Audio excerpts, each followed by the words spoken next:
Então, pessoal, é com muito prazer que eu apresento vocês, João Luiz Casagrande. Ele é um dos principais projetistas do cenário brasileiro. Ele foi responsável por projetos que são emblemáticos. Ele é flamenguista roxo e tem muito orgulho de dizer que participou ali da reforma das arquibancadas do Maracanã. A gente vai falar um pouco sobre isso.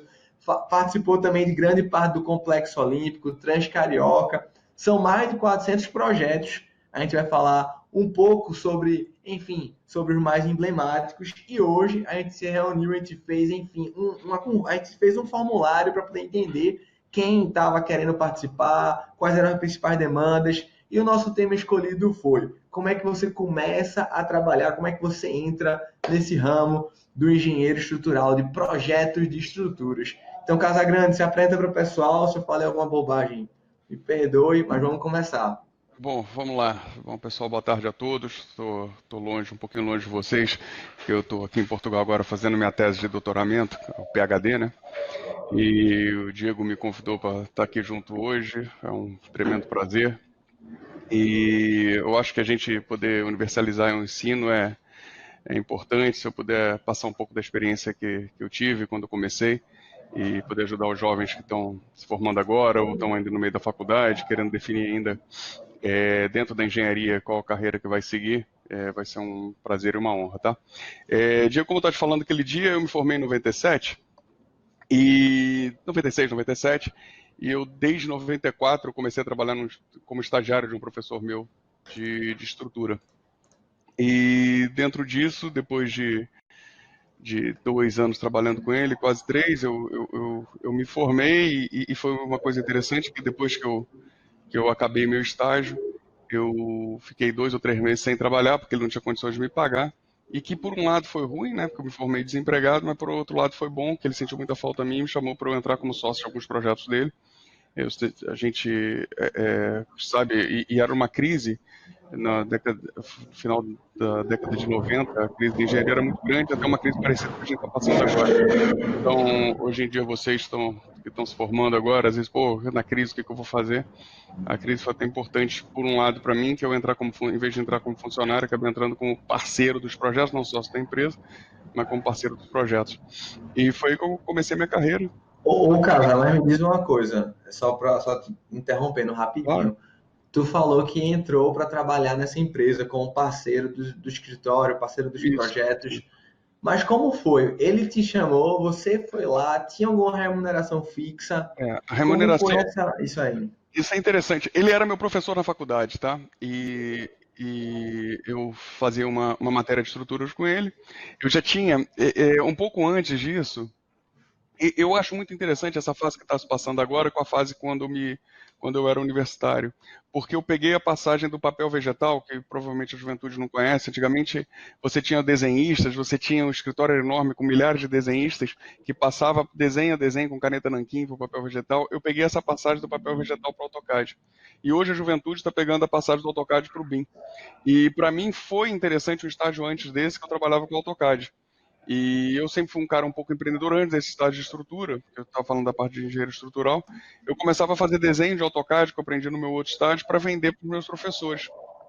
Então o que eu fazia? Eu estudava durante o dia, precisava ganhar uma grana, eu morava sozinho, e moro sozinho desde 17 anos, e eu começava a gerar desenho e vender para os professores na faculdade, que sabiam que eles tinham escritório de projeto, e eu passava os desenhos, os croquis que eles faziam para o AutoCAD. E nesse meu escritório, o que aconteceu? Como eu fiz um desenho de AutoCAD para ele, ele gostou de mim e falou, porra, vem estagiar comigo. E eu era um bom aluno dentro da área de estrutura. Ele me convidou para estagiar e foi por isso que eu comecei a estagiar. E em relação à bolsa, isso é uma coisa interessante. Eu ganhava R$ 150 por mês, o que seria hoje R$ 200, 200 e pouco. Não pagava nem a minha comida, nem meu transporte para estagiar.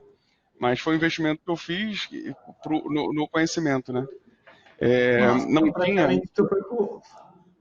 praticamente tu foi por amor, não foi? Tu foi pela causa, Por né? Foi amor e buscar pelo um. aprendizado, né? Porque você aprender na Exato. prática é muito melhor do que você aprender na faculdade. E isso a gente tem conversado, até vocês que são mais jovens. Hoje o ensino é uma coisa interessante, porque a maneira de aprender, a maneira da faculdade é importantíssima, é daí que a gente vai ter a base, mas você só vai aprender e só vai conseguir desenvolver na experiência. E o estágio foi importante por isso para mim. E Isso. por isso eu aceitei por uma bolsa que não pagava, volto a dizer, não pagava o ônibus, eu na verdade ia de metrô para o escritório, não pagava o metrô e não pagava a minha refeição. Mas eu fui, e foi importante para mim. E aí eu fiquei nesse escritório até 2002, 2003. A gente em 2002 passamos por uma outra crise também, brava, porque a gente estava desenvolvendo um projeto industrial e a gente perdeu quase todos os nossos clientes porque a gente prestava serviço para uma empresa francesa que foi comprada por outra, uma confusão danada.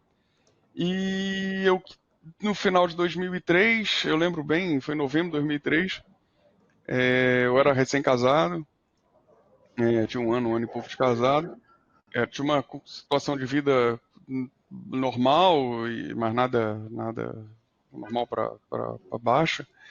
E eu tinha um acordo com a minha mulher que ela trabalhava, ela tinha um salário e ela acabou tendo sido demitida. E eu ficava na corrida porque era meio parceiro de projeto. Então tinha mês que eu tinha dinheiro, tinha mês que não tinha. E fazer projeto é isso. E em 2003, final de 2003, eu e meu ex-sócio não brigamos, muito pelo contrário, a gente preferiu cada um seguir um caminho porque estava difícil, estava muito difícil. E eu queria um segmento meu de fortalecer nome e vender para empresas de projeto, para empresas de construção ou para indústrias direto, e ele queria continuar vendendo para empresas de projeto. E aí, em dezembro de O 2003, Casagrande, o teu sócio era o teu professor, né? Que tu falou no foi início, meu só para professor. contextualizar assim Exatamente. temporalmente, foi exato, né? Desde Foi quando tu meu grande começou mestre. lá, do teu primeiro estágio, exato. Meu primeiro estágio Legal. não foi com ele. Isso é uma coisa interessante, se eu puder, eu não sei quantos anos tem a média, mas eu pensando que todo mundo aí, sei lá, 90% deve ser estudante, eu trabalhei em todos os segmentos. Meu primeiro estágio, eu tinha menos de um ano e meio, eu estava no terceiro período da faculdade, eu fui trabalhar numa empresa de projeto elétrico. Nunca foi um segmento que eu gostaria, mas foi a oportunidade que eu tive. E o que foi interessante isso? Eu comecei a ver como é que é uma rotina dentro de uma empresa. Eu acho que hoje as empresas são bem diferentes do que era da minha época. Eu não sou tão velho, não acho. Eu tenho 45 anos, mas fui um jovem de 23, eu tenho o dobro da idade, né? Tem idade para ser pai de todo mundo aí. Mas para mim foi importante para entender uma rotina de escritório de projeto. Depois disso, eu fui trabalhar um colega meu na verdade era uma amiga minha que estudava arquitetura, me chamou para trabalhar. Tinha uma torre que foi feita, projetada pelo Niemeyer, era uma organização de desenho. Aí depois disso que eu fui para esse estágio, que eu trabalhei em saneamento básico, que por sinal foi um grande parceiro meu da minha empresa que eu montei, ele foi um dos primeiros a arrumar projeto para mim. Que eu trabalhei foi onde eu aprendi a mexer com AutoCAD, que até então tinha medo de computador. E baseado nisso, além de estagiar nesse escritório, que também recebia R$ 200, 180. Na época, eu peguei a passagem do Cruzeiro, do Cruzado, sei lá, para o Real. Porque eu lembro que o meu escritório era em cima do Banco Central lá no Rio. Eu lembro das notas chegando da Casa da Moeda para ser trocada. Eu lembro até hoje do aparato policial que eu via da janela do escritório. Uhum. E aí eu aprendi a mexer em AutoCAD depois que eu fui para esse outro escritório que eu te comentei. Colocando tempo a tempo. A opção desempregado, alguém perguntou, Uhum. faltou a opção Legal. desempregado. Eu fiquei desempregado durante 3 meses e foi muito difícil. Como eu estava falando antes, quando eu saí do escritório como estagiário, até ele me chamar de volta. Ele me chamou de volta porque sentiu falta de mim dentro da empresa e eu topei aceitei, em vez de ter um salário, ficar como parceiro de projeto. Quando você aceita isso, por um lado você não tem E o que é que a tua você não. família falou, Casa? Tu Olha só, lembra? eu já morava sozinho desde os 17 anos, tá? Ah, tu morava só, né? Eu fiz Uhum. um pezinho de meia nessa época que eu vendia desenho. E aí Diego, vou ser muito Hum, sincero, cara, eu tinha uma cabeça meio empreendedora, assim, cara. Eu preferia isso do que estar buscando salário todo mês. Não que isso seja ruim, cada um tem sua visão. Tanto que o meu acordo que eu tinha com a minha mulher, ela, pô, garante aí a conta de gás, luz e telefone que eu garanto aqui, tento garantir o arroz e feijão. O arroz e feijão tento garantir a carne, né? Então, e ela foi demitida, que isso foi muito uhum. duro pra gente. Ela acabou sendo empreendedora também, teve muito sucesso na carreira dela. E eu fui montar meu escritório. Foi isso um pouco. Ser desempregado é difícil, foi difícil. Realmente foram três Nossa, meses então, difíceis. com certeza. E E agora principalmente que tu eu já estava casado, né? Então não é mais você já tava desempregado fazendo. solto, né? casei em 2001. Estou com a minha mulher, por sinal, Ma- dia 8 agora faço 18 anos de casado. Cara, que E, massa. Então, vamos lá. A gente conseguiu entender um pouco sobre a tua história de como tu começou, né? Como uhum, foi essa primeira jornada. Não vamos falar ainda sobre como é que a gente chegou nas grandes obras ainda não. Eu sei que muita gente tem tá. curiosidade, eu também tenho, e a gente já vai falar sobre isso, mas eu queria que tu desse dicas. Agora, porque você é um cara estratégico. Você já viveu tua história, ok, mas tu tem um escritório grande hoje em dia, já trabalha há muito tempo nisso. E o que é que você poderia dizer para o cara que está aí do outro lado, nosso aluno, ele tá, poxa, beleza, essa foi a realidade do Casa Grande em 97, em 2000, foi a realidade dele naquela época. Olhando para o dia de hoje, atuais, se eu fosse seu filho ou a galera que aí tivesse aí, fosse falar para seu filho, o que você diria para ele? Ele quer ser engenheiro estrutural, ele está começando a carreira dele, está se formando, está para se formar. Como é que a gente poderia dar um passo a passo? Claro que cada um vai ter sua história, mas qual é o norte que você daria? Vamos relembrar Nietzsche, né? Aquela frase do Nietzsche, né? Cada um tem seu caminho, não significa que o caminho que eu seguir é o caminho que vai dar igual.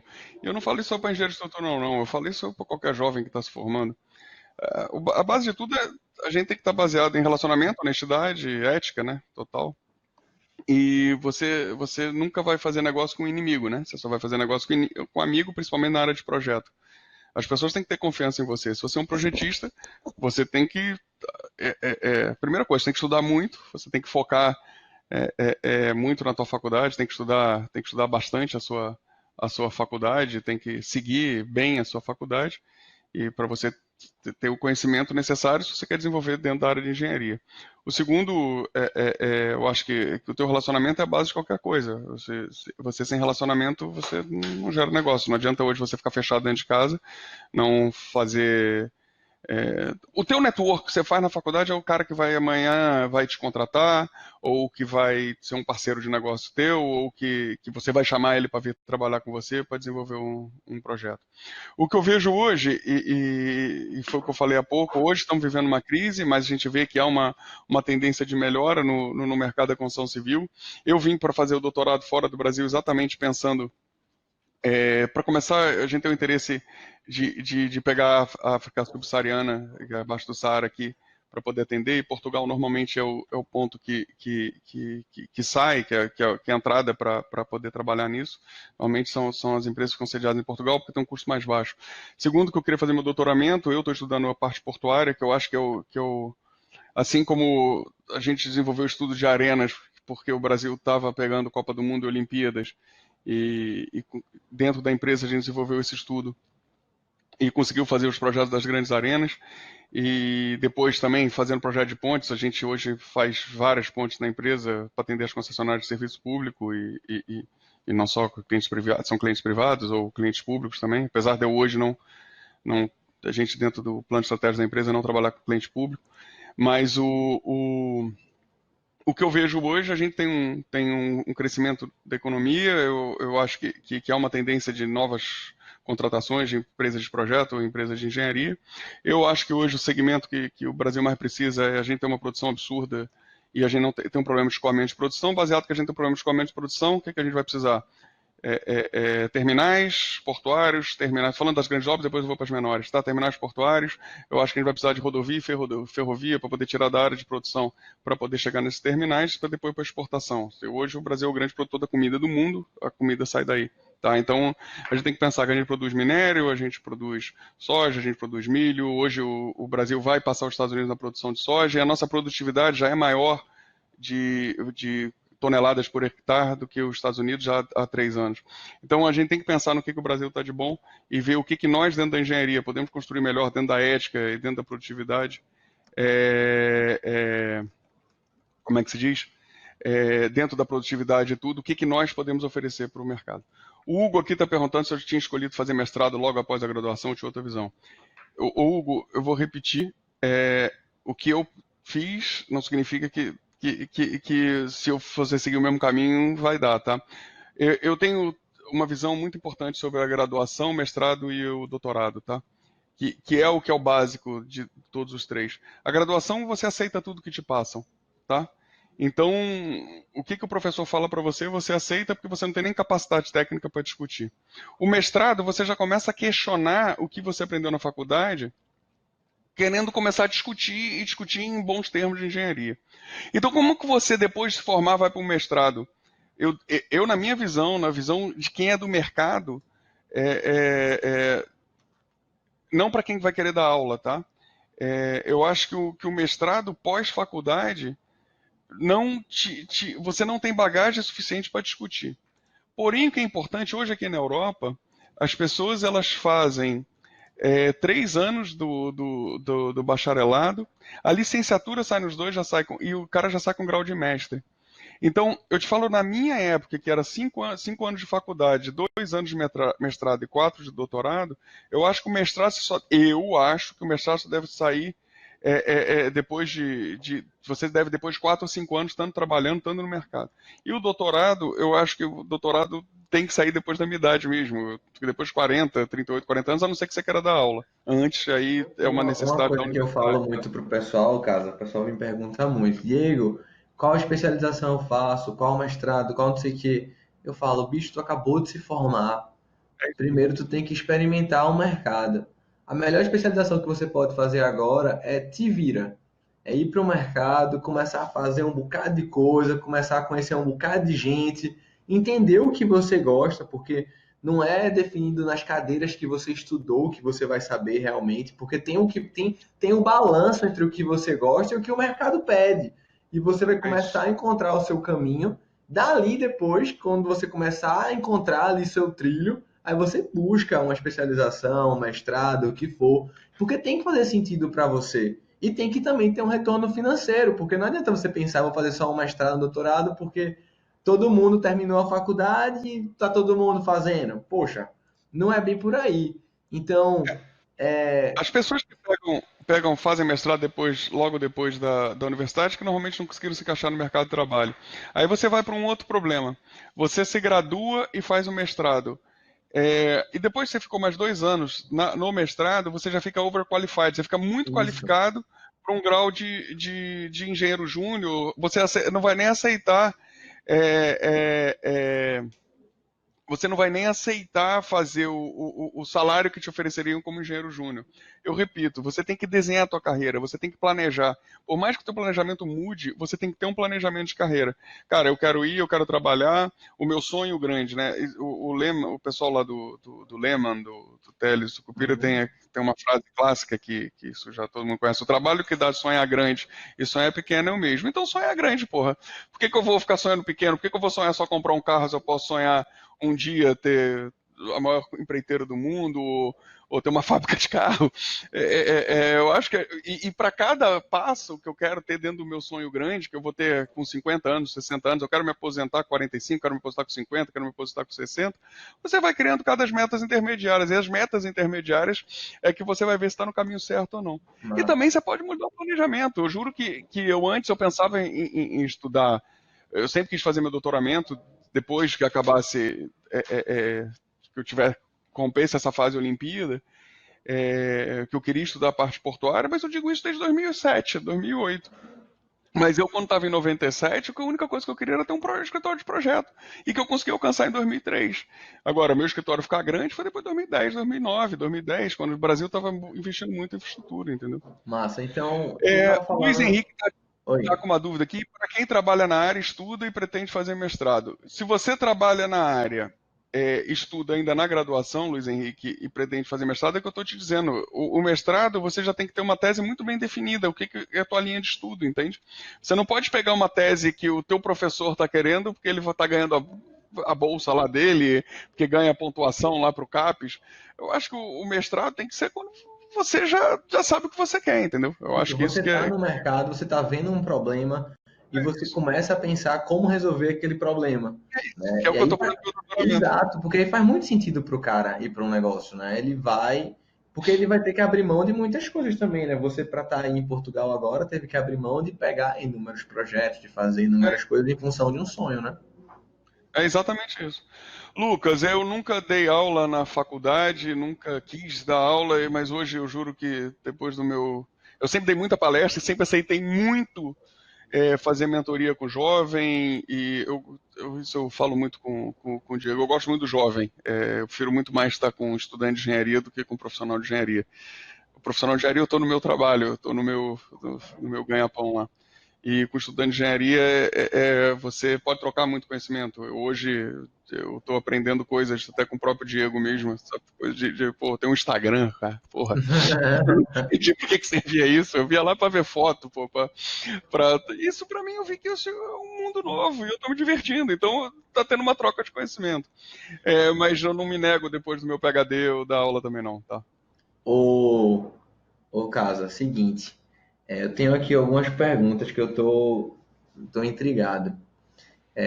Eu queria saber qual foi ali o ponto de inflexão, o ponto de ruptura, o ponto aí que foi a virada entre você ter um escritório de projetos convencional, que até então qualquer pessoa, assim, qualquer engenheiro pode estar abrindo, né? O cara se junta, um amigo, outro, e, enfim, abrimos o escritório, começamos a atender, para começar a atender as maiores obras do Brasil, né? Reforma de Maracanã, Parque Olímpico, tipo, claro que tem a bagagem técnica, mas na tua opinião, assim, teve algum ponto chave, as coisas foram acontecendo, enfim, diz um pouco Vamos lá. aí. Deixa eu contar um pouco. Quando montei minha empresa, quando eu saí do meu antigo escritório e montei minha empresa, foi em 2003, né, novembro de 2003, mas a inauguração da empresa foi em janeiro de 2004. Esse ano a gente faz 15 anos de empresa aberta. O mercado ainda estava ruim, Eu vou mas... estar passando o teu site aqui ao mesmo tempo que tu estás falando, para a galera ir vendo, tá? Vou Tá compartilhar a bom. tela, mas pode ir É, falando. mas aí o que aconteceu? Era eu e uma recepcionista que era que limpava, servia almoço, servia tudo. E o que que foi muito importante para mim no início é que eu não tinha obra, eu tinha juntado, eu não tinha projeto, eu não tinha cliente, eu não tinha nada, e eu tinha 36 mil reais, era todo o dinheiro que eu tinha. E meu custo fixo na época era 6 mil reais por mês, contando o meu e da minha esposa, como eu te falei, minha esposa estava desempregada. Eu tinha aluguel, tinha tudo, se pagava, o custo de vida era relativamente alto.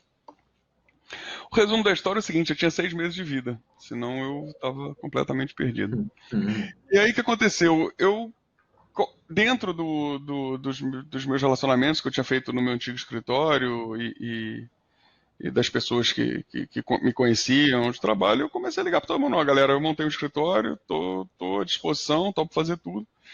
E teve um amigo, foram duas obras que foram muito interessantes. A primeira teve um amigo de um amigo meu, um arquiteto, falou, pô, casa, vai ter um orfanato lá em São Gonçalo. Pô, tem uma laje caindo, pô, vai lá, cara, às vezes você faz um laudo, faz um relatório. Eu falei, pô, dá pra salvar alguma coisa. Beleza, fui lá. Quando eu chego nesse orfanato para ir, eu vi que a laje ia cair a qualquer momento, o orfanato não tinha dinheiro nenhum. Resumo, pouco dinheiro que eu tinha, eu ainda liguei para uns amigos que tinham fábricas de pré-moldado e acabei eu pagando a laje, e em vez de receber, eu acabei pagando. Foi assim. Mas o que aconteceu? Logo depois, eu tinha trabalhado numa estação elevatória, fazendo parede de diafragma. Eu acho que aí foi o grande passo que eu dei na vida. É, Não, vou voltar antes, não foi isso não. Eu tinha feito um estudo na minha antiga empresa de uma indústria, é, e essa indústria veio e me chamaram para fazer o projeto, foi meu primeiro grande projeto, foi um projeto de cento e poucos mil reais. E um pouquinho antes, eu tinha um amigo meu que trabalhou numa outra construtora, me chamou também para fazer um reforço de um pilar de uma concessionária Mercedes até. E foi engraçado que depois eu comprei, fiz alguns anos comprando carro lá no cara, que eu falei, pô, tu pagou meu almoço, hoje eu posso comprar o carro aqui.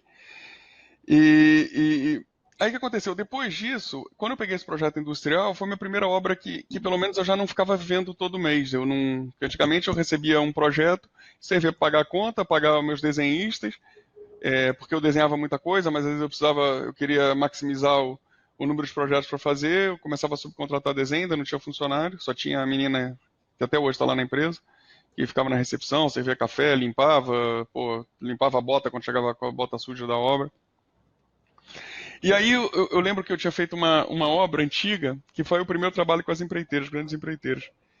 E um cara tá fazendo uma parede de diafragma e falou, pô, Casa, vem aqui que tem um cliente que tá com problema de uma contenção de terreno. Eu fui lá. E esse cara virou um grande amigo e me chamou para uma obra, depois me chamou para outra. Aí as empreiteiras começaram a me conhecer, eu trabalhava direito e foi indo. Ninguém te convida para fazer uma ponte estaiada sem você nunca ter calculado um sobrado. Então, o meu sobrado, o meu giral, eu começava a fazer giral de shopping. Eu não sei, você chama mezanino. Uhum. Eu acho que aí em cima, no Rio chama giral, mas é o mezanino de shopping. Eu comecei assim, e era um projeto que cobrava R$ 300, R$ 400. E foi assim que comecei. E até aí esse projeto industrial foi um projeto mais longo, que me fez ter o direito de ter uma tranquilidade, que eu tinha uma renda mensal, né, com trabalho contínuo, porque você quando começa o projeto, você vai vivendo mês a mês, entendeu? Massa. A gente tá chegando perto do final, pessoal. Só deve estar triste aí já. Já são mais de 100 pessoas que estão ao vivo aqui com a gente. E eu quero trazer logo uma informação bem legal para vocês, que é o seguinte: a gente vai abrir uma turma de mentoria com o Casa Grande. Ele tá vindo para cá, tá se tornando um parceiro nosso aqui. Ele tá chancelando, vai chancelar, né? Vai tomar conta, vai mentorar os nossos alunos na parte de estruturas. Então, eu conheci o Casa Grande lá no EREC de Porto Seguro. A gente passou a noite toda conversando, eu falei sobre a layout. Ele ficou bem empolgado por. Ele queria marcar a live na hora. Eu disse, Diego, vamos fazer a live logo, logo, logo. Eu disse, calma, velho. Vamos divulgar aqui para o pessoal poder chegar. Então, eu estou bastante feliz. A gente tem mais de 100 pessoas aqui ao vivo, em plena terça-feira, 1 hora da tarde. Então, você vê como tem gente no Brasil que está querendo estudar, que está querendo desenvolver, que está querendo fazer algo diferente, até porque você está abrindo mão de alguma coisa para poder estar aqui. E a nossa ideia com Casa Grande é ele poder estar não só ajudando na parte dos projetos em si, né? Não só na parte de concreto armado, estrutura metálica, nos softwares, mas também trazer um pouco do know-how e da experiência dele de como é que vocês podem estar fazendo aí para poder empreender, como é que você pode estar fazendo aí para sair do convencional e estar se destacando no mercado da construção civil. Ele é um cara que é projetista nato, você vai conversar com ele, você vai começar a notar que ele é um cara que é organizadíssimo, e eu estou muito feliz que ele está aqui com a gente, e eu vou colocar o link aqui para vocês, pessoal. Esse link é uma pesquisa, na verdade, a gente ainda não abriu as vagas do curso, tá? A gente está querendo fazer uma pesquisa primeiro, serão apenas 50 vagas inicialmente que a gente pensou para a mentoria, e essa mentoria deve estar acontecendo aí nos próximos meses. A gente também não tem a data exata, então já estou falando isso porque pode ser muita gente pergunte, vai abrir hoje, vai abrir amanhã. Não, não é ainda agora. A gente está querendo conhecer mais sobre vocês, conhecer mais sobre as dúvidas que você tem em relação ao projeto estrutural. E para você que deseja ser mentorado pelo Casa Grande, eu vou botar aqui o link. Quero ser mentorado. A gente vai ter um pacote de cursos bastante bacana para você que quer trabalhar na parte de estruturas. Então, relembrando, claro que vai ter ferramentas como Eberic, CPCAD, TQS, a gente está pensando agora em desenvolver um curso junto do SAP 2000, mas é muito importante também a questão de como é que você faz para prospectar os clientes, como é que você faz para fechar contratos, como é que você faz para não levar calotes, né? Casa Grande, eu acredito que tem muita bagagem para poder estar conversando com a galera, trazendo aí também. Então, vou botar o link aqui do lado. Quero ser mentorado. Apareceu um cara com a mão para cima, assim, bem feliz. Aluno aí do Casa Grande.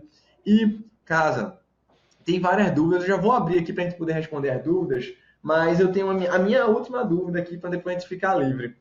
Me diz uma coisa. Você hoje, se tivesse 23 anos, voltou no tempo, 23 anos, novinho, recém-formado. E aí, qual era o passo a passo, velho? O que é que você faria estrategicamente, vendo a situação do Brasil? A gente falou um pouco de infraestrutura, mas diz aí, tem muita gente que deve estar assim com a mão coçando, né? Poxa, e aí, casa? Diz aí.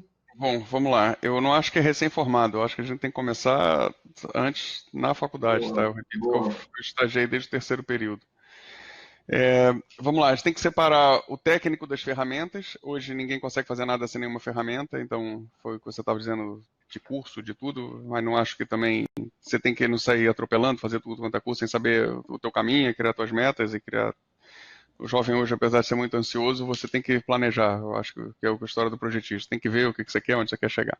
Se eu tivesse 23 anos hoje, eu não esqueceria diversas coisas que são importantíssimas. Primeiro é manter um bom relacionamento com todo mundo. Parar de briga, parar de besteira dentro da faculdade, saibam que esses vão ser quem vai te replicar, tá, no futuro.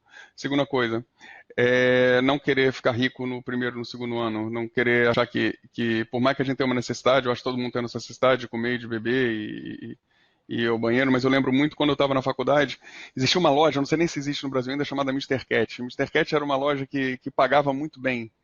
E eu tinha vários colegas da faculdade que preferiam ir receber os R$ 2.000 como vendedor e chegaria a 3.000, 3.500 como gerente da loja e mais a comissão, que chegava no Natal, os caras tiravam R$ 10.000. E eu estava trabalhando por R$ 150. Eu sei que depois chegou um momento que os caras continuavam lá na loja ou estavam desempregados, porque você, quando está jovem e bonito, você serve para ser vendedor de loja. Depois, quando você cresce a barriga, perde o cabelo, fica careca, você não serve mais.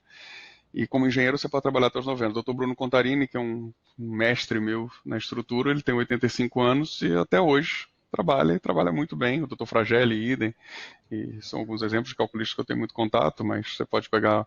Você tem pessoas de 65, 70, está no ápice da carreira. Eu tenho 45, eu acho que ainda estou fazendo meu doutorado, eu acho que eu ainda tenho muito que dar para a engenharia brasileira. Então, voltando ao fato de eu ter 23 anos, eu acho que eu aprenderia minhas ferramentas.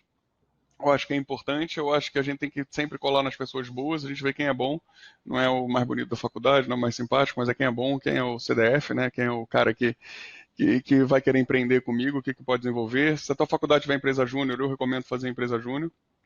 Aprende as ferramentas e começa a ver para onde o mercado está indo. Eu acho, e repito, eu acho que a tendência nossa de mercado é escoar a nossa produção, e isso é um investimento em infraestrutura.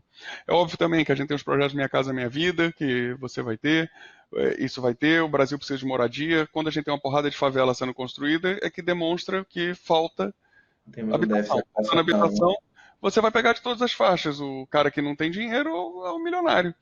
Então, você pode trabalhar com casa, você pode trabalhar com infraestrutura, o bom da engenharia civil é isso. Você pode trabalhar para gerenciar uma obra, você pode coordenar uma obra. E o mais importante, o saber estrutura, você saber calcular, não é só para quem quer vender projeto de estrutura.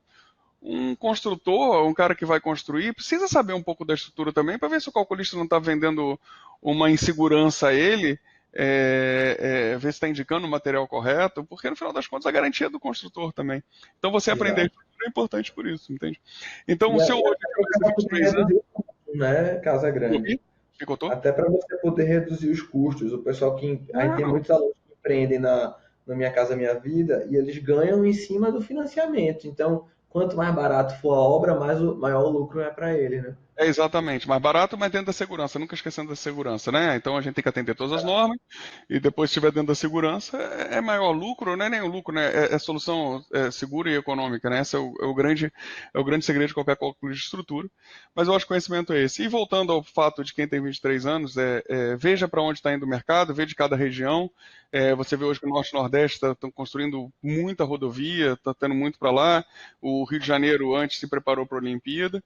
E digo para vocês, hoje o Brasil precisa investir em hidrovia, então a gente tem que estudar a hidrovia, tem que se estudar como se faz uma ECUSA, tem que se estudar como se faz terminal portuário, de pequeno porte, não os grandes portos. Isso para quem está no norte, que pega ali do Mato Grosso ali para cima.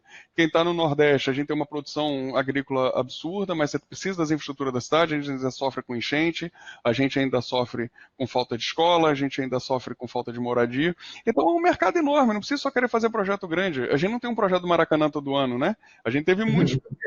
Teve uma Copa do Mundo. A Copa do Mundo já passou, a Olimpíada já passou. Então, para onde vai estar aí no mercado agora? Eu acho que vai para o escoamento de produção. Então, temos que pensar em escoamento de produção. Ferrovia, rodovia, hidrovia, silos, o que mais? A casa para as pessoas que vão morar, a infraestrutura da cidade para quem vai morar, é isso. É o que eu Ô, penso. Casa, essa noção que tu tá me dizendo, porque são coisas que normalmente os professores da faculdade eles não comentam. Eles geralmente ficam, tá ruim, tá não sei o quê. Onde é que tu absorve isso? Tipo, essa posição estratégica de você estar dizendo, poxa, o Brasil, ele é um grande, ele tem uma demanda, precisa escoar, né? Sendo que normalmente isso está muito relacionado, eu olhando assim, com a economia, a galera de administração, eu não sei, tipo, o que eu tô querendo dizer normalmente o pessoal que faz engenharia, ele tende a ficar bitolado numa caixa do mundo da engenharia e ele não está ligado nas notícias macroeconômicas do país e por isso eles não conseguem se posicionar tão estrategicamente e vão na onda da boiada, né? Como é que tu faz para poder receber essas informações, filtrar, enfim, se posicionar estrategicamente? Eu vou ser muito sincero com você. Eu gosto de ler. Hoje, o que eu mais leio, tirando da minha tese de doutorado, o que eu mais leio é nada sobre engenharia. No meu caso, que já estou mais velho, tá? Tirando a parte técnica, a parte que é importante você ter e sempre se manter ativo, participando de congresso, vendo o que está se fazendo de novo.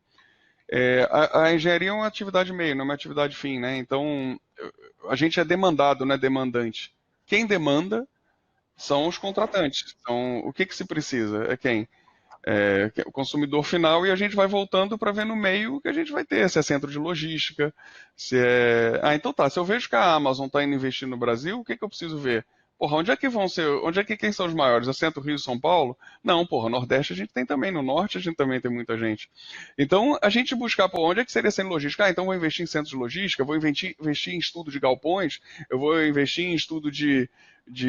Isso você lê em jornal, você lê pela internet, mas não na internet ficar olhando se o Tom Cruise está namorando com o XPTO. Isso eu acho que a gente tem que ter nosso momento de lazer, tem que ter. Mas a gente tem que ver onde a gente quer chegar. Cria tua meta e aí que você vai buscar, porra. Não é ficar olhando. Sei nem qual novela passa hoje, mas sei lá, Juliana Paz aí, que eu sei que tá fazendo uma novela, é interessantésimo. Mas eu garanto pra ti que aquilo ali não vai te agregar em nada pro teu futuro. A não ser que você vá trabalhar na Globo, que por incrível que pareça, eu já fiz projeto pra lá, mas não mudava nada eu ver a novela ou não, entendeu? Isso aí faz parte do jogo. Eu costumo falar uma frase para a galera que é assim: o maior erro do estudante de engenharia, de arquitetura, é você só estudar engenharia ou só estudar arquitetura. Como é que você vai se posicionar estrategicamente? Como é que você vai entender sobre o mercado se você não consegue entender quem Você tem que demanda o saber quem te mercado? contrata. Você tem que saber quem te contrata. E aqui entre nós, o papo de engenharia e de arquitetura é chato. Porém, eu só relembro uma coisa. Não adianta você saber de mercado se você se formou em engenharia sem saber engenharia, tá? A engenharia você tem Exato, que saber. exato. Aproveita as suas horas na faculdade. Suguem seus professores. Suguem. Eu sugava os meus. Eu era insuportável com meus professores. Tava lá querendo conhecer, porra. O cara tem cabelo branco, cara. Eu tô lá tão jovem, de cabelo preto. Você tem que aproveitar esses caras, entendeu? Sempre. Massa, show de bola. Casa, chegamos aqui ao tempo, né? Batemos os 40 minutos. Beleza. E a gente vai voltar ainda com outras Essas perguntas lives, aqui você pessoal. responde depois pra eles? Eu vou ler aqui algumas rapidinho para você poder estar respondendo, mas tem que ser rápido, porque eu tenho que levar Tá, eu meu filho faço na rápido, escola. prometo. Lembrando, bateu, levou, tá? Vamos lá. E, e a gente vai voltar com outras lives também, pessoal. A gente Tá vai bom. trazer mais alguns temas específicos. Essa foi um pouco mais genérica, até para quem está começando. A gente trouxe um contexto mais abrangente, mas em seguida a gente vai estar funilando e trazendo. Lembrando que a gente vai ter essa turma nossa de mentoria. Se você quiser ser mentorado pelo Casagrande também, enfim, tem nossos cursos aqui voltados para a parte de projeto estrutural. Clica no link, entra na lista, tá? Não vai ser agora, mas entra lá para você poder ter a preferência, para você poder, enfim, ser convidado com prioridade. E me diz umas coisas aí, Casagrande. Vou ler aqui algumas dúvidas rápidas. Ivandi está perguntando: estruturas metálicas tem uma projeção positiva para o Brasil? A parte de metálica? A estrutura metálica é um método de construção. Tem mercado, claro que tem mercado no Brasil. A gente desenvolveu, se você pensar em galpão viável é estrutura metálica. Dependendo do vão, ponte é estrutura metálica, silos são estruturas metálicas. Eu acho que é um segmento que o Brasil precisa explorar mais. Eu acho que há poucos calculistas de estrutura metálica no Brasil. Isso eu percebo sempre em congresso que há muitos poucos calculistas de estrutura metálica no Brasil. É Massa. a projeção positiva, sim. Eric perguntou: sou especialista em estruturas e fundações, mas não consigo encontrar clientes. Alguma dica para obter os primeiros clientes, para conseguir formar uma carteira de clientes? As pessoas têm que saber que você existe, né? Então, pelo menos você vê quem são teus amigos que estão em construtora, fala, pô, cara, eu tô aqui, aceite fazer estudos antes do cara ganhar uma obra. Isso é uma coisa que eu fiz muito também. Então, teu cliente vai fazer um mega empreendimento, ele não quer investir no projeto conceitual, Então você chega pro cara e fala, assume o risco, ó, estudo aqui, a gente faz um contrato anterior, que se caso a obra aconteça, o projeto estrutural é seu e você bota um fio um pouco maior, porque você estudou de graça, isso é uma coisa que você pode fazer e buscar. Você tem que ver teus amigos que estão trabalhando em construtora. Não é- cara, eu posso te garantir, fazer uma página e falar, eu sou um bom calculista, ninguém vai te contratar. Pergunto, se você tivesse que operar teu cérebro hoje, você ia contratar alguém pela uma página na internet? Não ia, seria de alguém que operou. Então, como é o teu primeiro, o ideal é você tentar fazer parceria, oferecer para trabalhar para algum calculista, para você poder aparecer, isso é uma boa opção também. Isso. Bicho, para quem começar, às vezes eu não entendo uma coisa. Na faculdade você faz tantos projetos e atividades de graça, sem ter nenhuma remuneração. E quando o cara se forma, só porque se formou, ele já acha que mudou de grau, mudou de Isso. nível. Mas não é bem assim.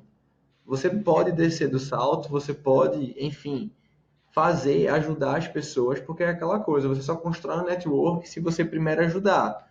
É Né? isso Não mesmo. tem como você construir um network só recebendo. Tudo é Então uma vai questão lá. de interesse. Tudo na vida é Oi? interesse. Tudo é interesse na Exato, vida. Tirando o amor de pai e de mãe, tudo é interesse. Então exato. você tem que ter uma moeda de troca. É isso. O pessoal disse que o link da mentoria sumiu. Estranho, eu vou botar de novo aqui, tá? Deixa eu botar aqui para a gente poder estar finalizando. Casa, a gente. Pessoal, eu coloquei um grupo no WhatsApp, onde lá a gente vai estar trazendo mais informações, até porque muitas vezes a gente manda um e-mail e não chega. Então lá a gente vai estar colocando as informações das próximas lives. Lá o Casagrande também vai estar em conjunto comigo postando alguns conteúdos. A gente deve estar fazendo uma lista de transmissão também no Telegram para poder facilitar a comunicação e ter bem mais gente, porque não tem limitação, Casagrande. No Telegram você pode botar 10 mil contatos na conversa lá no grupo. No WhatsApp só tem 250. Então a Uhum. gente vai estar falando mais sobre isso. Entrem lá no grupo, fiquem lá no grupo do WhatsApp que a gente vai estar direcionando vocês. Valeu, Casa, foi um prazer. Eu realmente Tchau, gostaria de gente. ficar mais tempo aqui, Um mas abraço, tamo eu junto aí. preciso levar meu filho na escola. Vai Um lá. forte abraço, galera. Tivemos aqui uma média muito boa, foi muito bacana. E um forte abraço, a gente vai se falando. Tamo Valeu! junto. Um abraço, querido. Tchau, tchau. Valeu. Tchau, pessoal. Um abraço.